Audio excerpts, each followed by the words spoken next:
Podeis assentar. Uma noite muito especial para nós, porque podemos ter uma reflexão um pouco mais aprofundada, rever alguns amigos e irmãos. Todos da Fatel sejam todos bem-vindos. Se você veio direto do trabalho, fique tranquilo, nós temos uma cantina te esperando depois, tá bom? Temos lá alguns estantes, depois nós falaremos sobre isso, mas temos a Vida Nova, temos a Embracon, temos a APEC e também temos a ABU aqui conosco nessa noite, lá no fundo, no Salão Social, te esperando. E ouviremos agora então o nosso palestrante, pastor Jonas Madureira. Enquanto ele vem aqui, o currículo dele é extenso, tá bom? Eu vou contar a parte acadêmica, mas antes da parte acadêmica, ele é pastor de ovelhas. Ele ama cuidar de igreja. Foi a nossa conversa do hotel até aqui, foi uma preciosidade. Bacharel em Teologia pela Universidade Presbiteriana Mackenzie e pelo Betel Brasileiro em São Paulo. Bacharel e mestre em Filosofia pela PUC em São Paulo. Doutor em Filosofia pela USP, com um estágio, um sanduíche lá na colônia, na Alemanha. Pastor de uma igreja local, que é mais importante também para nós, ama as suas ovelhas. Vamos orar pelo Jonas, pedir por ele, pedir que Deus o use. Pai Santo, nós te agradecemos pela vida do Jonas, te agradecemos por tudo aquilo que já ouvimos e lemos a respeito dele, seus artigos, a sua dedicação na área teológica, o seu trabalho na Vida Nova, na parte de edição de livros, todas as suas mensagens, as suas reflexões. Te agradecemos porque o Senhor o trouxe em segurança, em paz. Hoje à tarde ele passou a tarde inteira viajando para estar aqui conosco. E queremos te agradecer, Senhor. Queremos te agradecer pela sua vida, pelo seu ministério, pela sua dedicação ao ensino. Que o Senhor use o teu servo para falar poderosamente aos nossos corações. Que sejamos edificados pelo teu servo e que o trabalho teológico, a profundidade das reflexões possam causar em nós desejo de se aprofundar cada vez mais na teologia, estudo da tua palavra, na dedicação ao ensino. Muito obrigado pela vida do Jonas. Usa-o conforme o teu querer. É a nossa oração no nome de Jesus. Amém. Obrigado pela presença de todos vocês. Muito feliz de estar aqui, conhecendo a cidade de Bauru. Não conhecia. Então, estou gostando bastante do que estou vendo e também da alegria de poder participar com vocês dessa conferência ligada também a uma feira de livros, não é? Juntou duas coisas que eu considero preciosas: teologia e livro. E para começar, antes da nossa palestra, eu queria só fazer algumas indicações. Eu fui lá nos estandes, onde acontece a feira, e eu queria indicar pelo menos dois livros que são assim top de linha na reflexão sobre cosmovisão e universo secularista ou secularizado, que é o tema das nossas palestras de hoje e de amanhã. O primeiro deles é já um clássico do século XX sobre o assunto, não é? Do D.A. Carson, um teólogo e exegeta do Novo Testamento de uma envergadura e de uma reputação bastante reconhecida no meio acadêmico. Escreveu um livro que a gente chama de O Deus Amordaçado. O cristianismo confronta o pluralismo.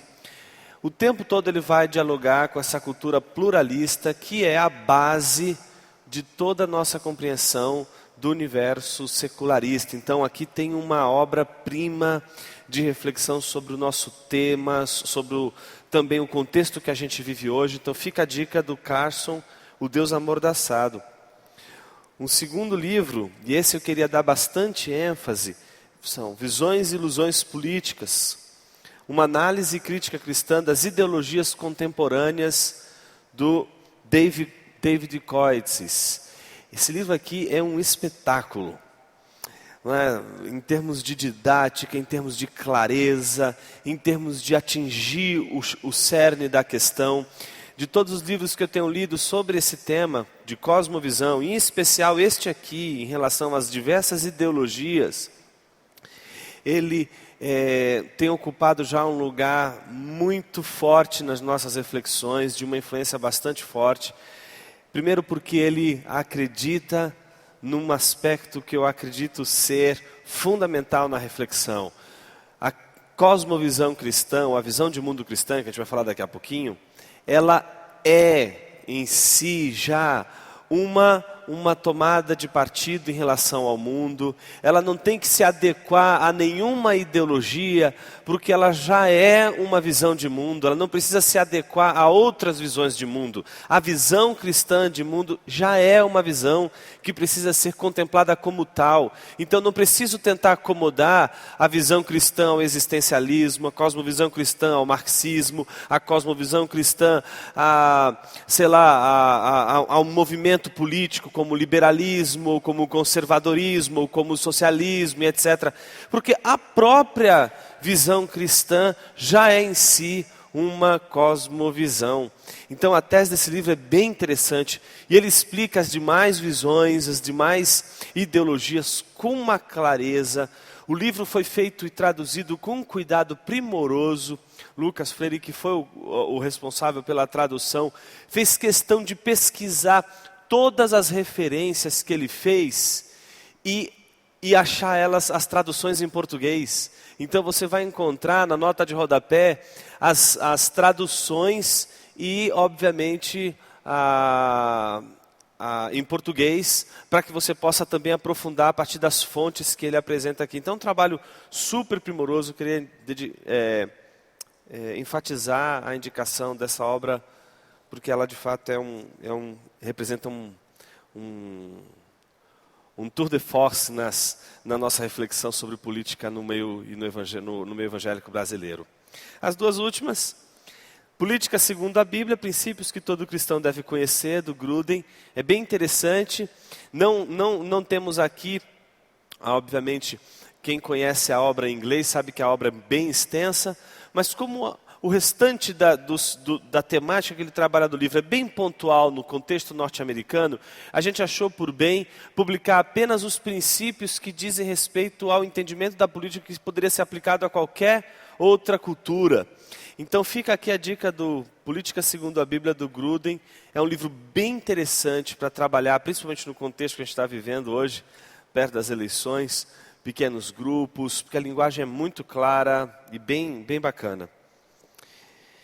E o último é esse, que também já é um clássico, Contextualização, uma teologia do Evangelho e da Cultura, do Bruce Nichols. Talvez você tenha uma edição antiga, quem conhece essa obra, talvez tenha a edição antiga.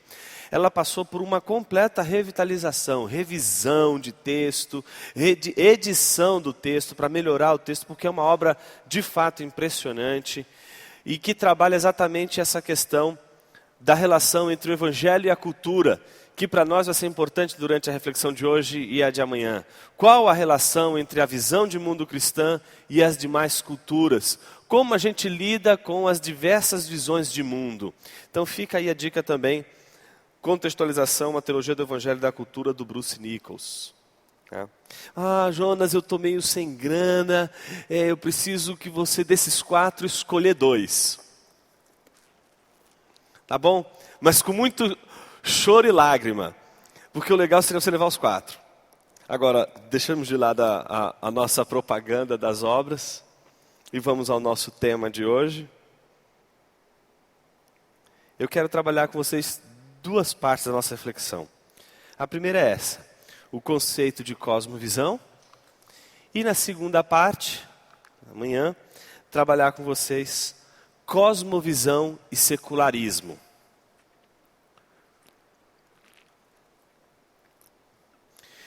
Cosmovisão é a junção de 2 palavrinhas. Cosmo, do grego, significa mundo.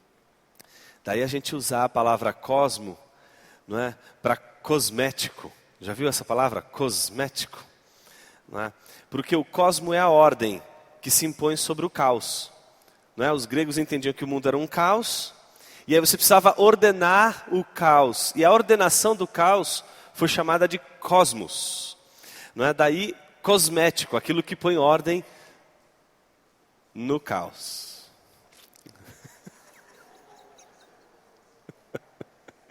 Toda vez que eu falo isso, minha esposa diz assim: hoje você dorme no sofá. Mas enfim, é interessante a gente pensar essa ideia do cosmo como uma ordenação do caos. Porque é isso que a gente faz com a visão de mundo ou com a cosmovisão. Uma ordenação de nosso pensamento sobre o mundo. A gente recebe inúmeras informações quando a gente vê o mundo. E boa parte dessas informações, elas são apreendidas por nós, não é? Apreendidas por nós desde pequenos. Não só pela língua que a mamãe e o papai falam com a gente, mas pelo alimento que a gente come, pelo espaço físico que a gente vive, os objetos que estão às nossas mãos, eles todos comportam de uma maneira que formam o nosso quadro mental, a nossa maneira de pensar o mundo, de viver o mundo. Os alemães é que inventaram esse conceito, não é, de cosmovisão. Na verdade, a palavra que eles usavam era Weltanschauung. Welt é mundo, cosmos. Anschauung é diferente de visão, porque eles entendiam que não se tratava de uma mera visão, mas se tratava de uma apreensão da realidade, uma Auffassung. Eu tomo o mundo, eu recebo o mundo, e a partir do momento em que eu vou recebendo o mundo, ele vai sendo construída em minha mente uma lente, que é produto dessa apreensão, desse choque que a gente vai recebendo de realidade, desde o momento que a gente nasce até agora. E possivelmente até o último fôlego de tua vida, você vai ser influenciado pela essa realidade, por essa experiência de mundo que você tem, que vai dar, sim, contornos para a tua maneira de pensar. Se você acompanhou o raciocínio comigo até agora, eu vou te dar mais um exemplo de como a cosmovisão ela deveria ser entendida. Eu gosto do exemplo do óculos, não é? Estou vendo aqui que muitas pessoas como eu usam óculos, não é? Se não usam óculos, algumas, porque não gostam do óculos, preferem usar uma lente. Uma lente boa ninguém vê, né? Quando você põe a lente, ela tem que sumir. Uma lente de óculos boa é aquela que você não enxerga a lente, não é? Você enxerga as coisas. Se você enxergou a lente, está ruim essa lente, está arriscada, tá suja. Precisa limpar essa lente, porque você não quer enxergar a lente. O que você quer enxergar? O mundo. Mas note que a lente vai ser melhor quanto menos você percebê-la. É disso que a gente está falando hoje aqui. De um elemento, de uma lente mental que é construída, que lhe é dada desde que você nasce, que gruda na tua mente, de uma tal maneira que você não enxerga esta lente, você enxerga as coisas a partir dessa lente. Está me entendendo? Então, desde pequenos, a gente vai crescendo e essa lente vai sendo formada pelo próprio ambiente, pelo próprio clima. Um dos exemplos típicos de uma lente no nosso contexto aqui é o jeitinho brasileiro. O jeitinho brasileiro é um dos elementos dessa nossa visão de mundo. É aquilo que a gente vai desde pequeno crescendo com o ambiente cultural, vendo, assimilando, e algumas coisas parecem se tornarem normais para a gente, mas a gente nem questiona. É um jeito de ser, é um jeito de viver, é um jeito de ler o mundo que está aqui presente, a gente nem sente, e a gente começa a operar dentro desse padrão, quase que naturalmente, sem questionar ele. Por quê? É a herança que a gente recebe da cultura. Não é? Se você nasce num lar cristão, a tua lente provavelmente será cristã. Ela terá, obviamente, todas as marcas da brasilidade, mas ela também terá as marcas religiosas da cristandade, ou do cristianismo, melhor dizendo. Se você é um budista, certamente você vai ter elementos de brasilidade na tua lente que vão ser diferentes dos elementos norte-americanos de um estadunidense. No entanto, você, além de ter essa lente que comporta essa brasilidade, se você for um budista, a tua lente será uma lente que olhará o mundo e verá o mundo a partir do viés budista. E assim vale para o espírita, assim vale para o marxista, para o materialista, para o ateu, para o nihilista, para o esotérico, e aí as diversas maneiras de se conceber e de ver o mundo. Um terceiro elemento importante que a gente não pode deixar de vista. Então, primeiro, a visão de mundo é uma lente que é formada desde o dia que a gente nasce, a gente recebe ela. Ela é como um óculos, aquilo pelo qual a gente enxerga o mundo. Não é o que a gente enxerga, é o pelo que a gente enxerga. E em terceiro lugar, o que a gente não pode perder de vista, quando a gente estuda a cosmovisão, é que a cosmovisão, ela é sempre um comprometimento do coração. Cosmovisão é sempre um comprometimento do coração. É como time de futebol. Né? Nasceu, vendo o quarto todo verde, né? Papai palestrino, palmeirense, mamãe, uma santista meio convicta, não muito convicta, a outra irmã palmeirense, o universo fica todo verde, você vai crescendo, vendo sempre o Palmeiras, dali a pouco o Palmeiras se torna parte da sua vida. Não é? Tanto é assim que o time pode estar na situação mais difícil, mais derradeira, não é? Pode estar nas últimas colocações, a paixão continua. E ai de você de falar ou contrariar o Palmeiras. Porque você mexe com uma coisa do coração. Né? Já tentou perceber como uma relação entre crianças sempre acaba atritando quando um dos meninos mexe com a mãe do outro? Por quê? Mexeu, a mãe nem estava ali presente. A mãe está em casa. Mas por que o moleque ficou irritado? Porque mexeu com um comprometimento do coração. Olha para mim, presta atenção, não pisca. Isso é a coisa mais importante que você precisa saber quando evangeliza alguém. Que não existem pessoas sem cosmovisão. Isso equivale a dizer que não existem pessoas descompromissadas.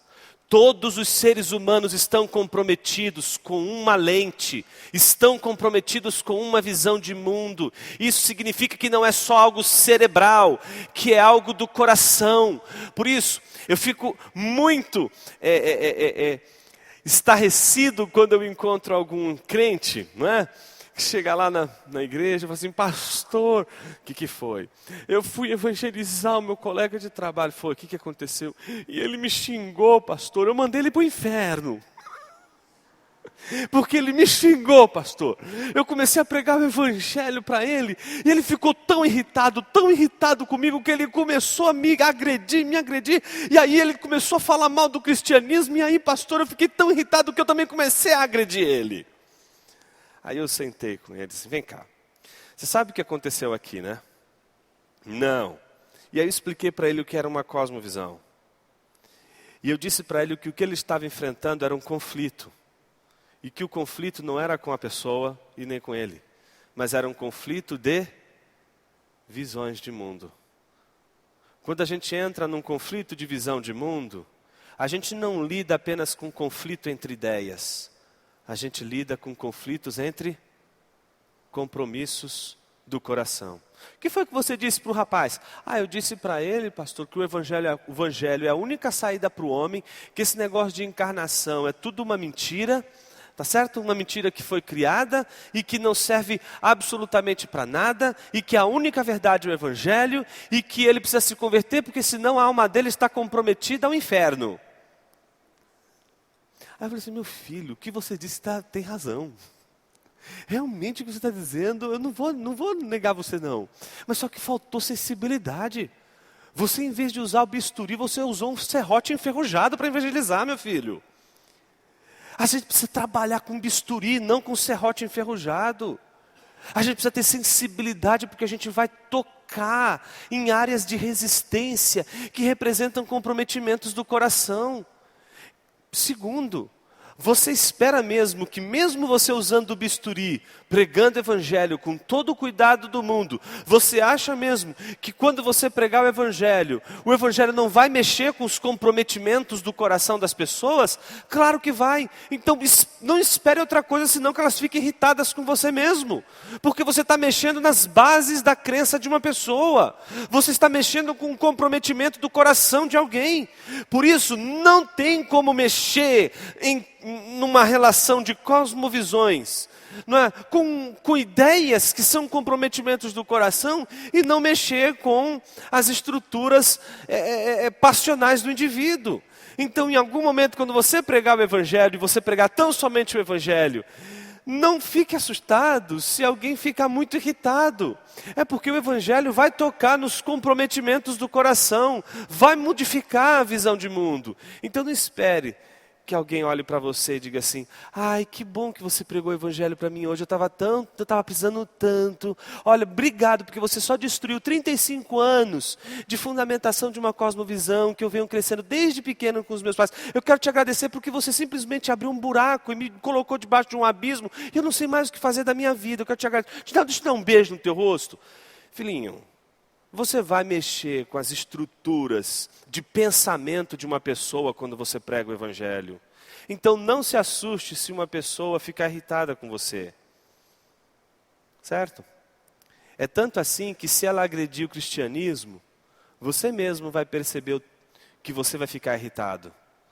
Porque você, como ela, também está comprometido aqui dentro com as verdades cristãs.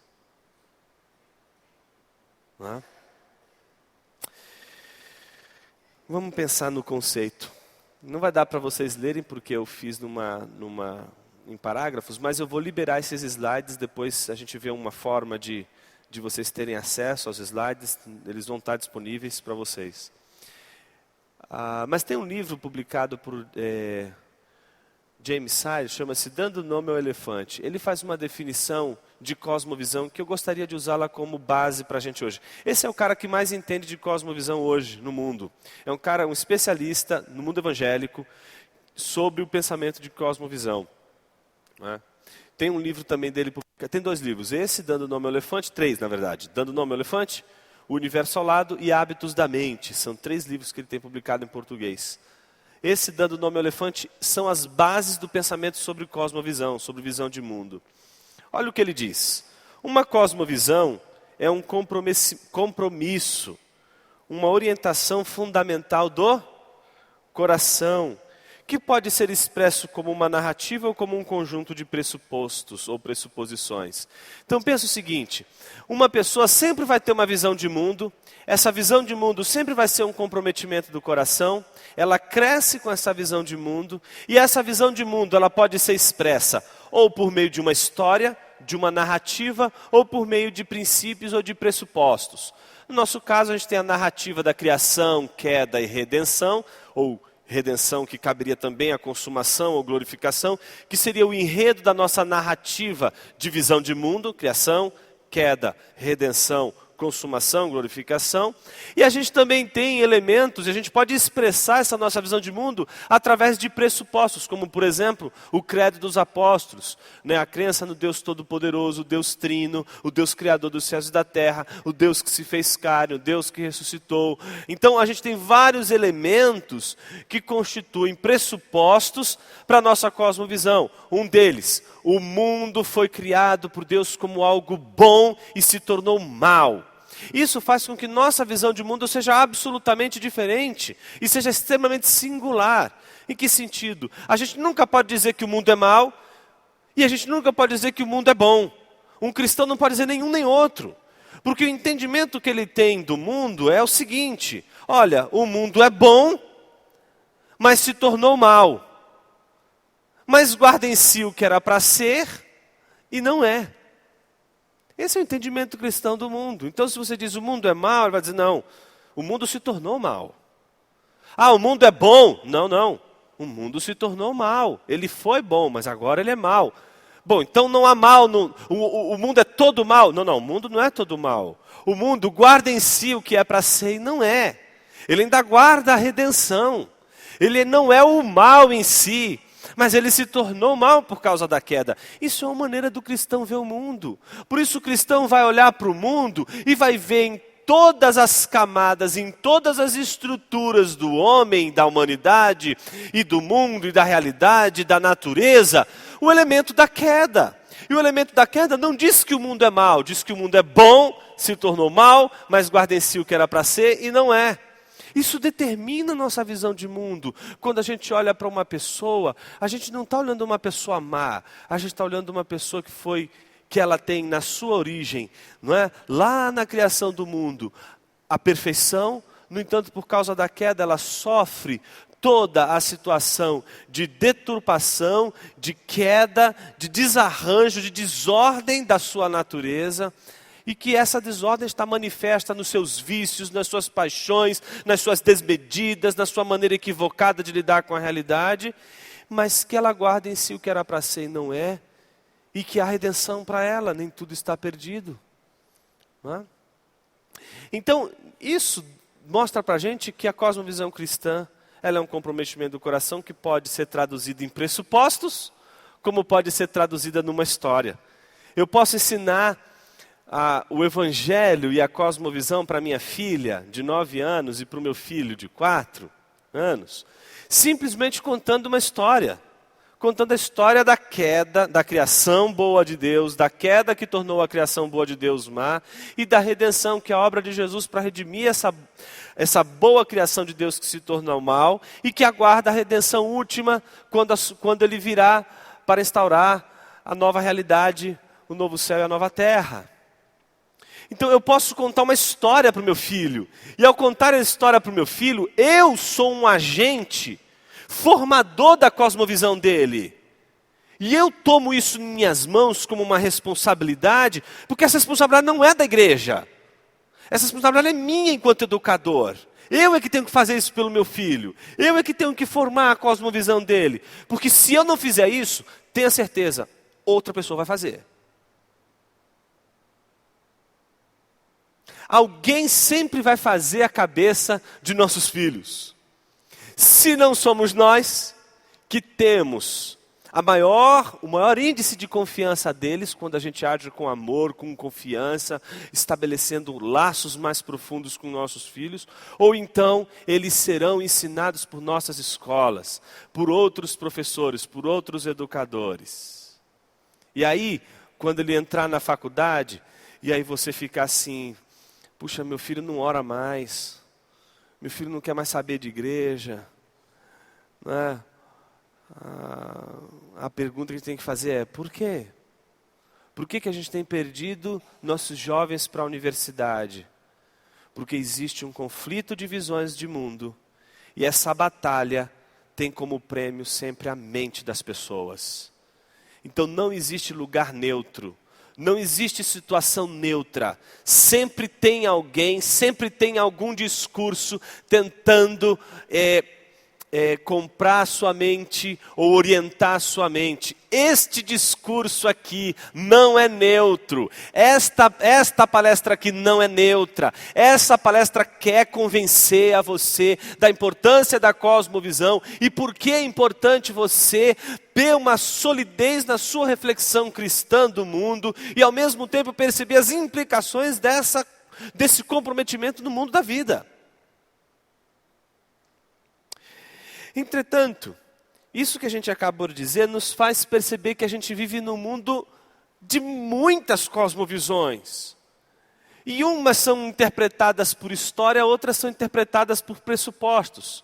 Você vai ver a cosmovisão cristã, eu posso contar com uma historinha, eu posso também contar como teologicamente, com pressupostos. Você acha que o ateísmo não pode ser pregado e anunciado numa novela? Num desenho animado, numa propaganda despretensiosa da venda de um carro, de um automóvel, de um cigarro que está se promovendo, uma propaganda.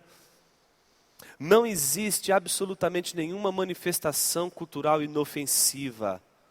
Todas elas têm garras e todas elas querem pegar a tua mente.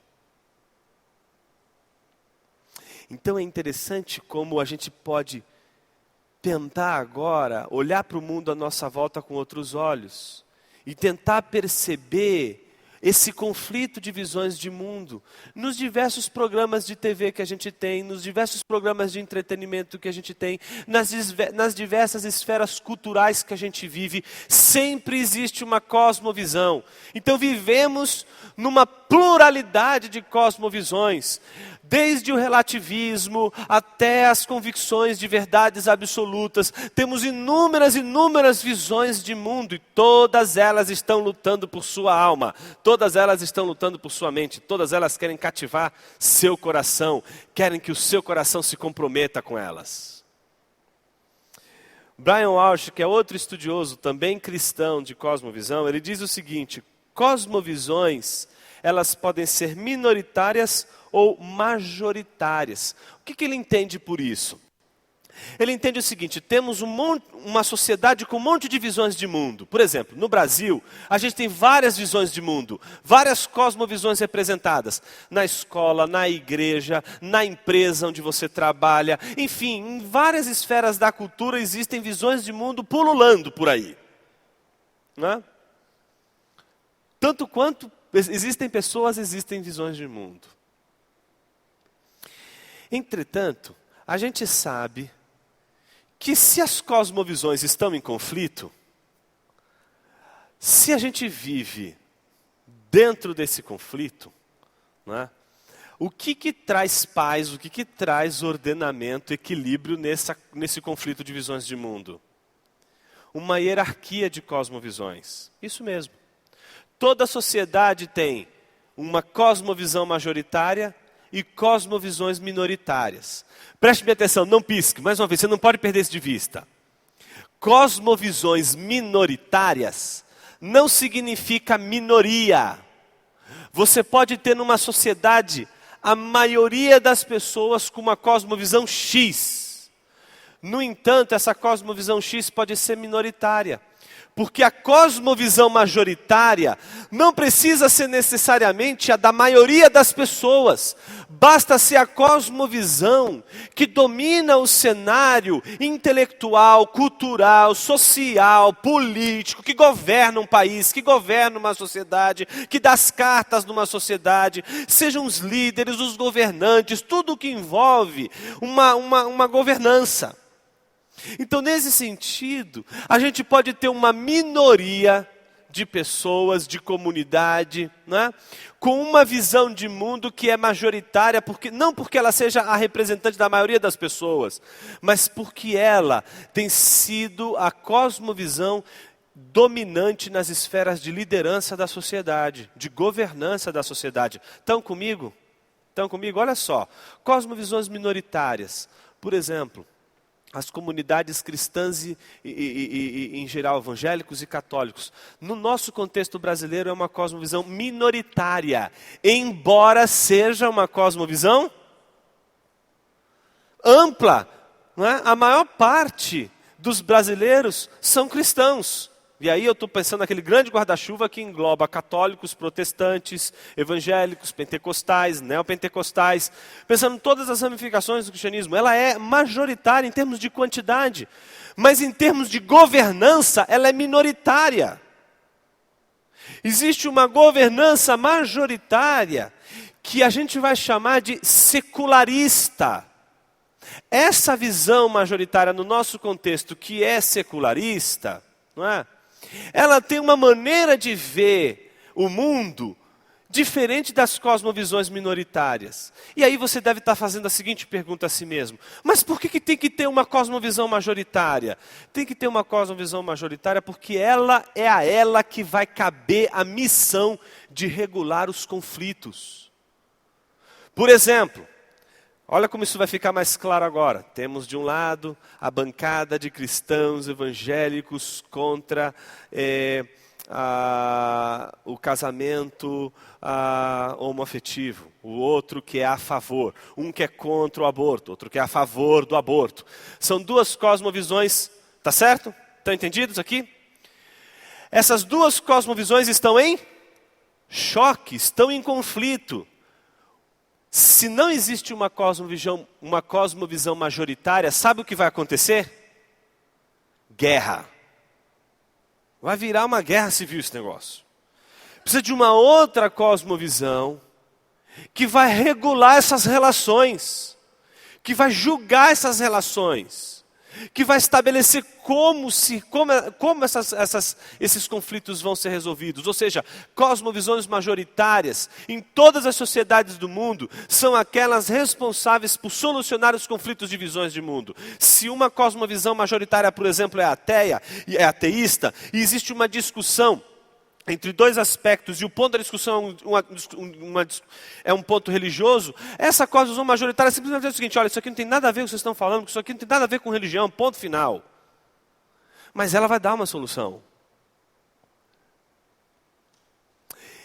Isso é importante porque todas as vezes que a gente entende que uma cosmovisão majoritária governa o mundo, ou governa a sociedade, isso coloca para a gente um grande desafio.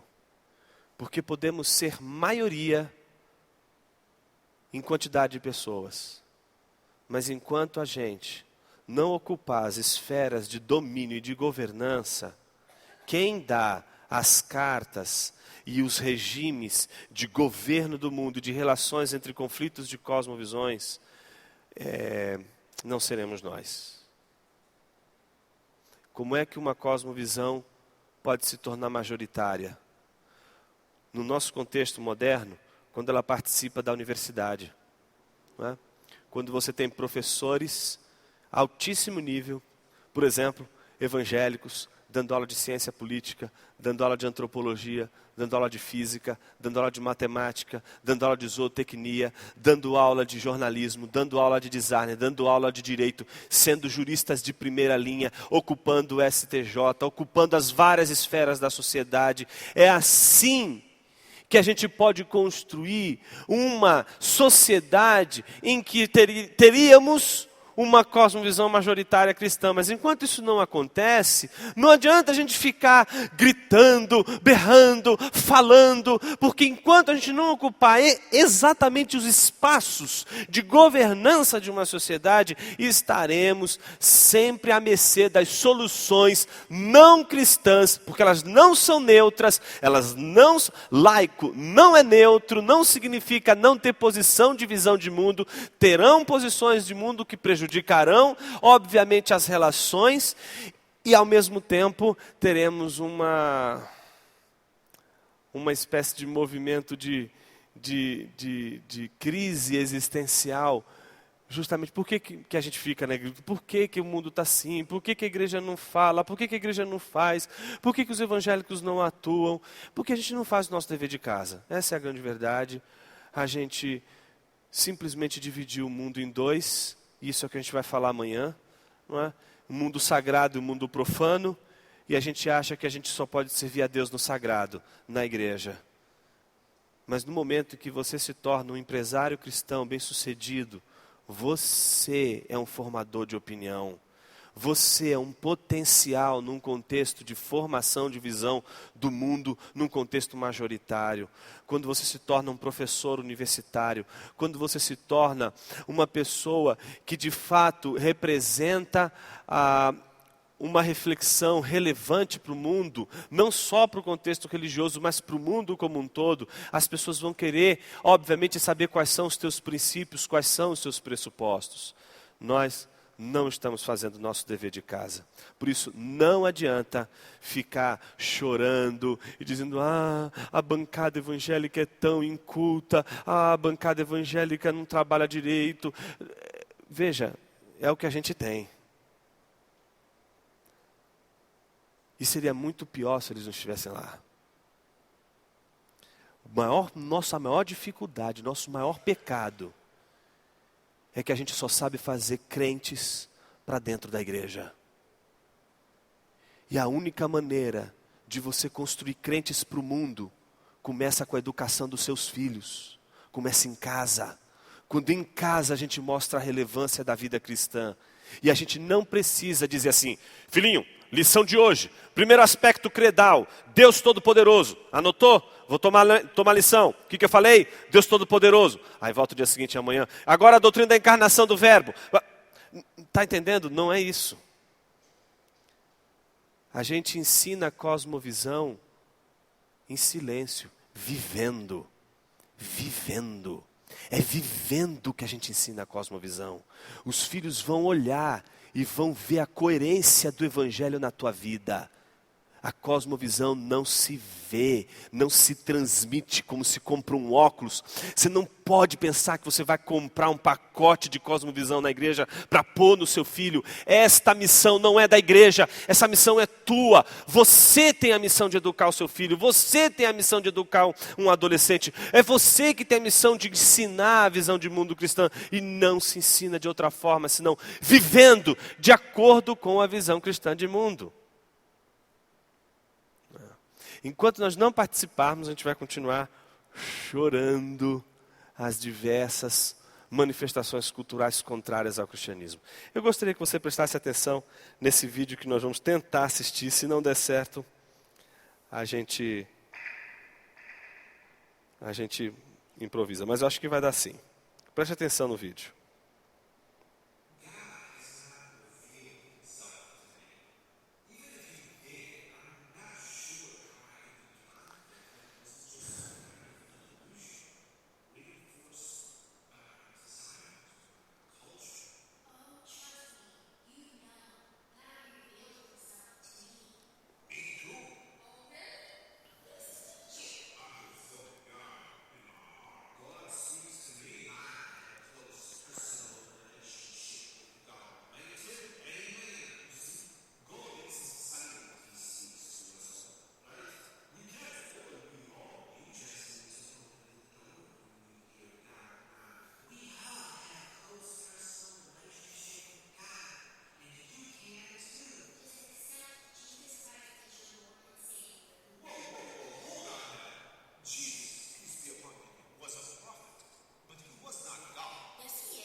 Perhaps this rather glaring discrepancy can be explained if we examine the fact that your relationship with God seems to be precisely shaped by the culture in which you were raised and the predominant version of God you were taught to believe in. Sure, there are exceptions, but typically religion obeys borders, while truth does not. In America, God is Yahweh. While in India, God is Vishnu. The truth does not behave this way. In America, 2 plus 2 is 4, and in India, 2 plus 2 also equals 4.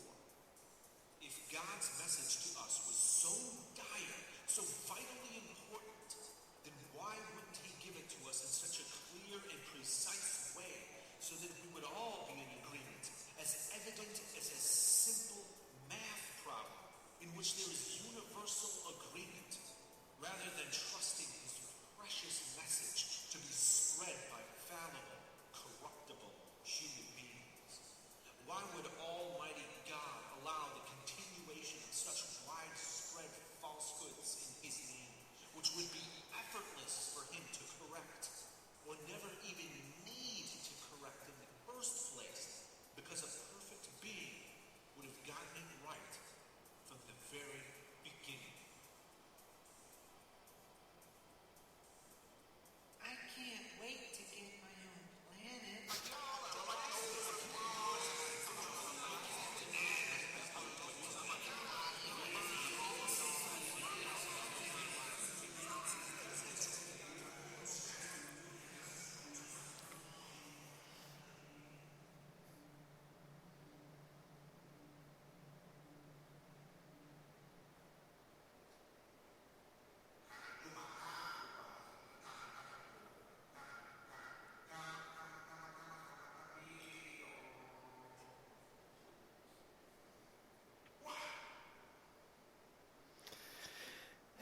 A gente vive um contexto muito semelhante, onde existem conflitos, e esses conflitos são por causa de ideias, são por causa de visões de mundo. E como eu havia dito, a gente precisa sempre de uma cosmovisão majoritária. Uma cosmovisão que vai tentar resolver o problema dos conflitos. Você notou que a gente teve uma tentativa de resolução do conflito, não é?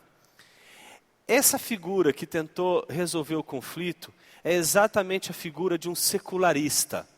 É como o secularista hoje opera. O secularista opera da seguinte maneira, dizendo o seguinte: olha, todas as religiões, elas têm uma verdade a dizer, mas nem todas elas dizem o todo. Então, por isso, todas elas estão certas e, ao mesmo tempo, todas elas estão erradas. Porque são religiões. Não funcionam com base numa verdade sólida e universal. O que seria uma verdade sólida e universal? 2 mais 2 é igual a 4. Vai ser 2 mais 2 igual a 4, vai ser assim aqui no Brasil, nos Estados Unidos, na Índia e onde quer que for. Porque é assim, vai dizer o secularista, que a verdade funciona. A verdade não pode funcionar como funciona, por exemplo, no contexto da religião. Porque todas as vezes que a gente coloca a questão da verdade na religião, a gente gera um conflito, porque como você pode dizer que só você tem a salvação? E isso já é um conflito básico para nós cristãos, porque a nossa visão de mundo cristã, ela é basicamente singularista. O que isso significa? Que nós não acreditamos que o cristianismo é uma verdade ao lado de outras. A gente acredita que o cristianismo ele é a verdade. Mas a gente faz coro com C.S. Lewis, que diz o seguinte: você, porque é cristão, não precisa discordar de todo mundo, né? Então tá lá, chega um cara do seu lado, fala com você, o cara é ateu. Aí você fala, quanto que é 2 mais 2? O ateu fala, 4. Mas você é ateu, né? Não, você está errado. Não vou discordar de uma pessoa quando ela diz que 2 mais 2 é igual a 4, porque ela é ateia, porque ela é uma ateísta. E o C.S. Lewis vai dizer o seguinte: não é porque você é cristão e tem uma visão de mundo cristã que você vai discordar de todo mundo. As outras religiões têm valores e ideias que a gente pode concordar sim. Mas o que C.S. Lewis diz é o seguinte: vai ter momentos em que o cristianismo vai dizer X e todas as outras religiões vão dizer Y. Seja o cristianismo verdadeiro e todas as outras falsas. Por quê? Existe dentro do contexto do cristianismo uma defesa da singularidade da mensagem cristã. Não há outra salvação senão em Cristo Jesus e ponto final. Isso caracteriza a nossa visão de mundo como singularista. Só isso, só esse elemento já nos colocaria num conflito, num ambiente ordenado ou orquestrado por uma visão secularista. deixa eu fazer uma introdução desse secularismo e aí a gente vai partindo para a conclusão da nossa palestra de hoje, dando alguns inputs para a palestra de amanhã. Quem aqui nunca ouviu essas frases? Por exemplo, todas as grandes religiões são igualmente válidas e ensinam basicamente o mesmo. Quem já ouviu esse tipo de argumento?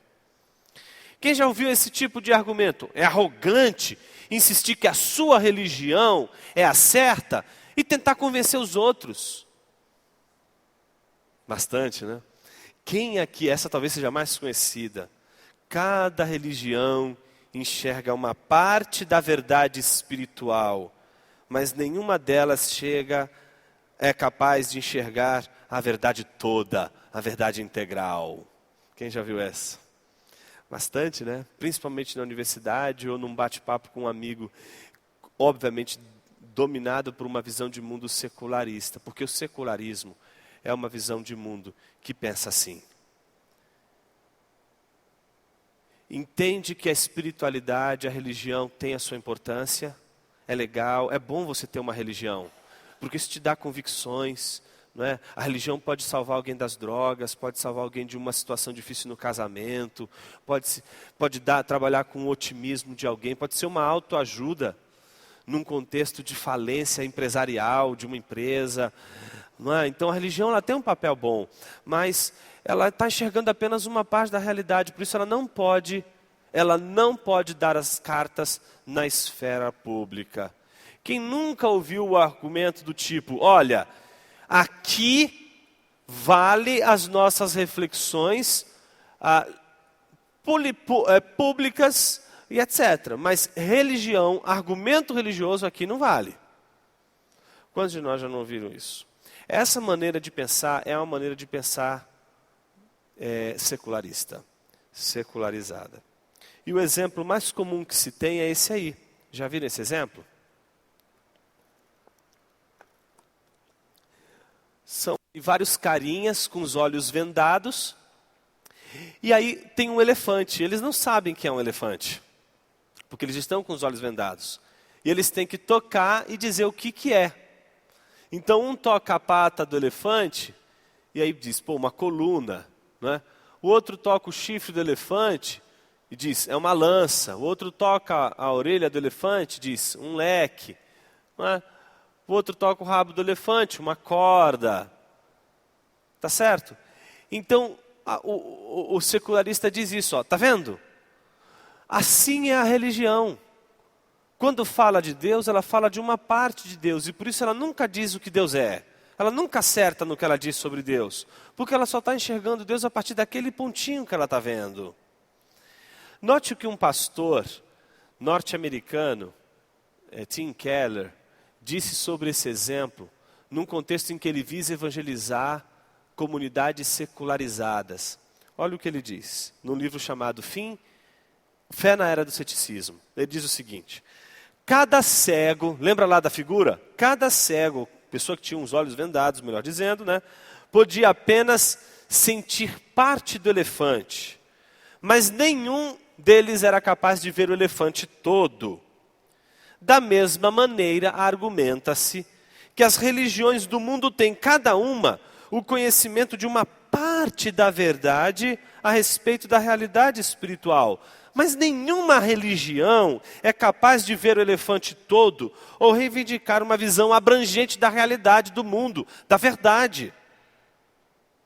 Então, a religião não pode falar do todo.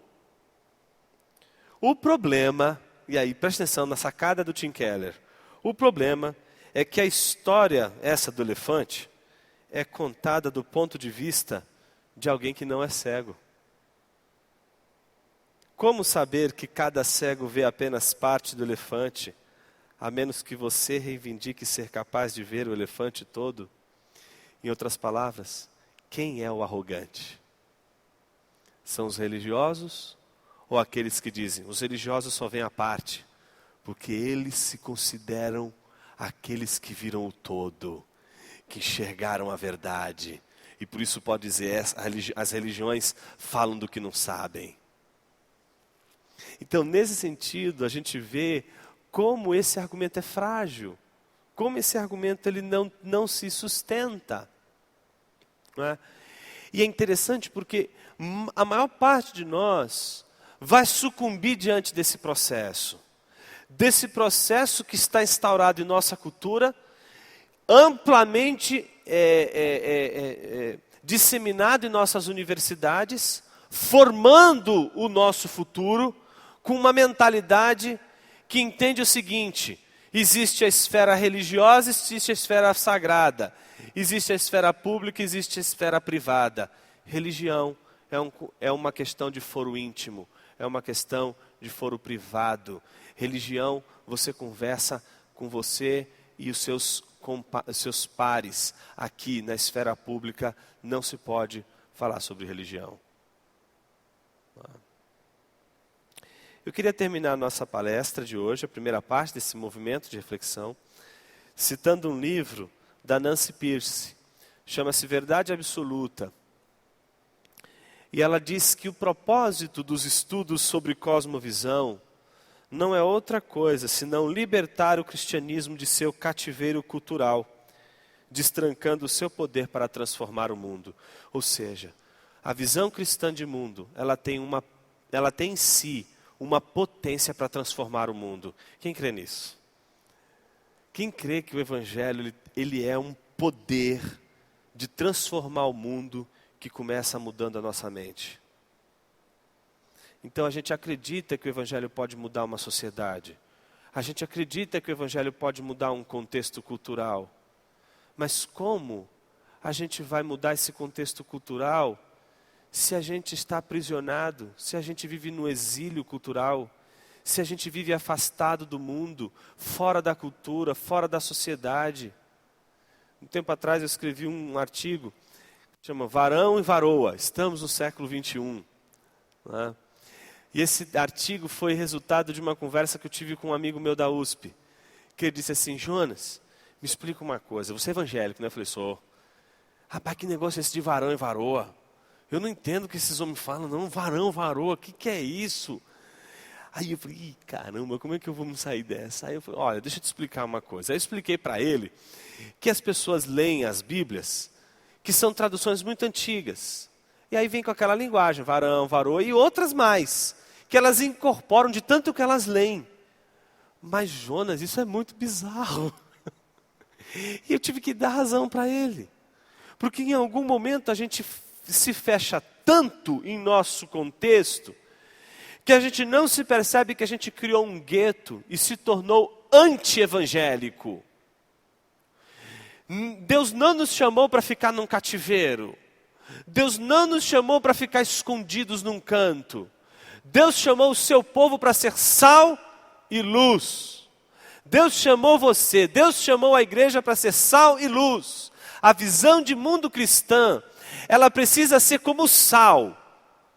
Como é que o sal opera?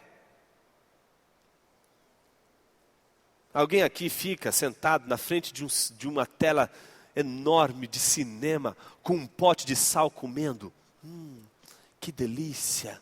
É assim? Não, porque o sal em si, ele tem pouco valor. O valor do sal está no seu contato com as coisas. Mesmo para dar sabor, ou para simplesmente garantir que a carne não entre em estado de putrefação, para que a carne seja preservada do apodrecimento. Mas mesmo assim precisa haver o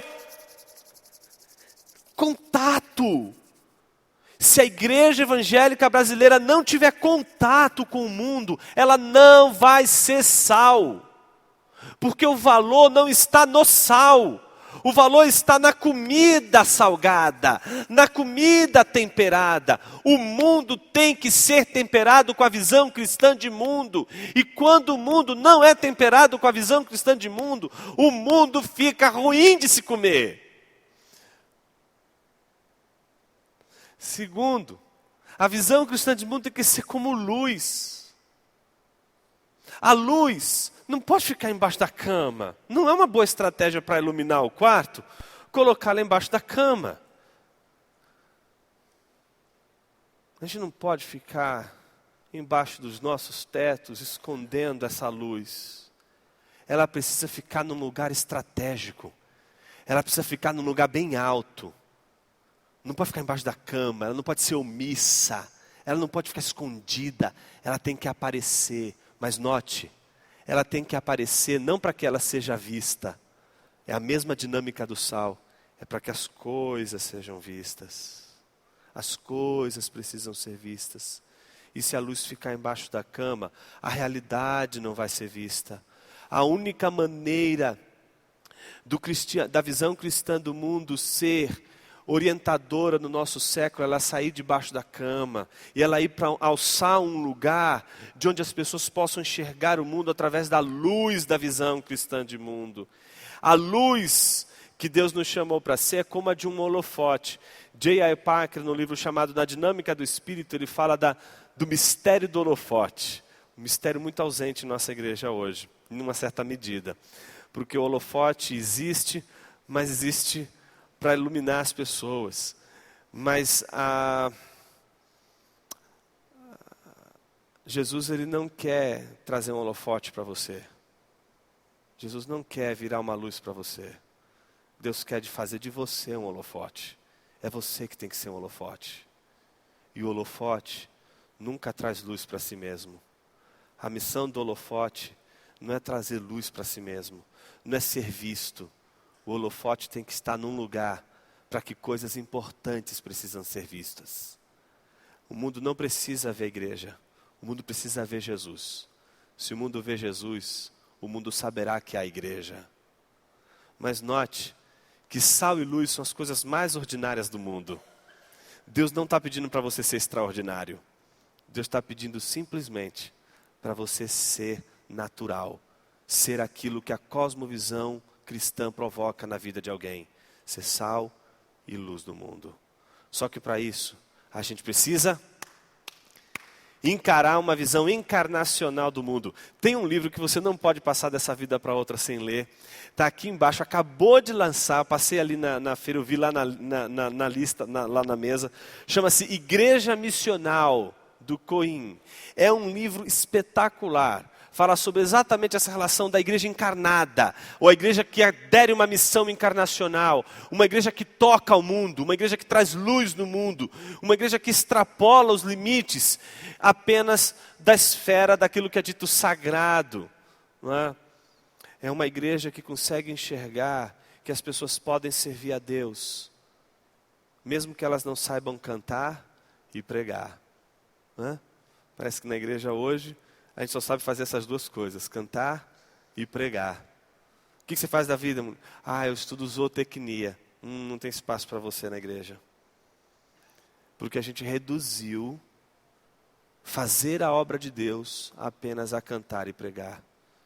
Eu quero desafiar você a ser um jurista, um matemático, um engenheiro, um médico, um político excelente, da mais alta qualidade, mas com uma cosmovisão cristã sólida.